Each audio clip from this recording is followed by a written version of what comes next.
ఎన్నికల నగారా మోగిన ఖరారు కాని టిక్కెట్లు రాష్ట్ర రాజకీయాల్లో తనదైన ముద్ర వేసుకున్న వ్యక్తి వైసీపీ నేత బొత్స సత్యనారాయణ.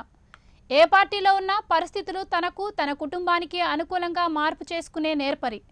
తమ అధినేత జగన్మోహన్ రెడ్డి వద్ద బొత్స నేర్పరితనం నడిచేనా అన్న అనుమానాలు ఆ పార్టీలోనే వ్యక్తమవుతుండటం ప్రైమ్ 9 ప్రత్యేక కథనం.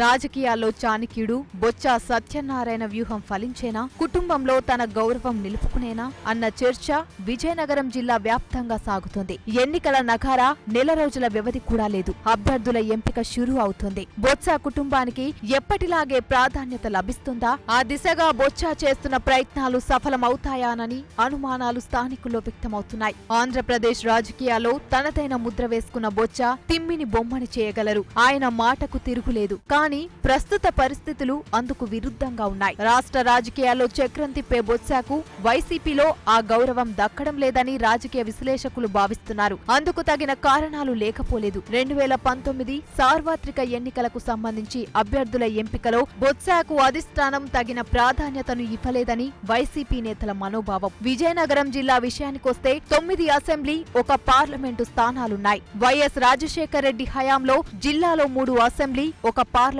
స్థానాలకు బొత్స కుటుంబ సభ్యులే ప్రాతినిధ్యం వహించేవారు. మరో 3 నియోజకవర్గాలకు తన అనుచరులకు టికెట్లు ఇప్పించుకోవడం బొత్స స్పెషాలిటీ.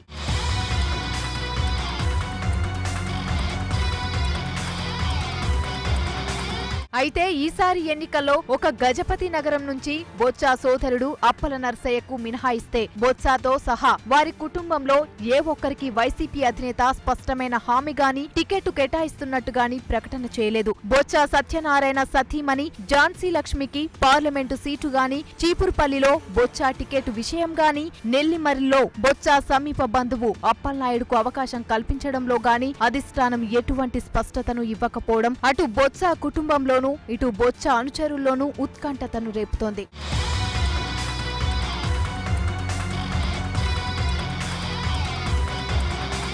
ఈ పరిస్థితుల్లో బొత్స పార్టీని వీడతారన్న వార్తలు కూడా వినిపిస్తుండడం విశేషం. నెల్లిమర్రులలో తన రాజకీయ గురువు సాంబశివరాజు నుంచి, చీపురుపల్లిలో తన అనుచరుడు బెల్లాన నుంచి టికెట్ల విషయంలో బొత్సకు ఇబ్బందులు తప్పడం లేదు. ఇంతవరకు బొత్స విజయాల్లో కీలక పాత్ర వహించి తెర వెనుక రాజకీయాలు చేసే బొత్స మేనల్లుడు చిన్నశ్రీను సహితం ప్రత్యక్ష రాజకీయాల్లోకి రానున్న నేపథ్యంలో తన సీటుతో పాటు తన కుటుంబానికి ఎన్ని సీట్లు సంపాదిస్తారో అన్నది బొత్స అభిమానుల్లో జోరుగా సాగుతున్న చర్చ. ప్రతికూల పరిస్థితులను అనుకూలంగా మార్చుకుంటారో లేదా పరిస్థితులకు తలొగ్గుతారో వేచి చూడాల్సిందే.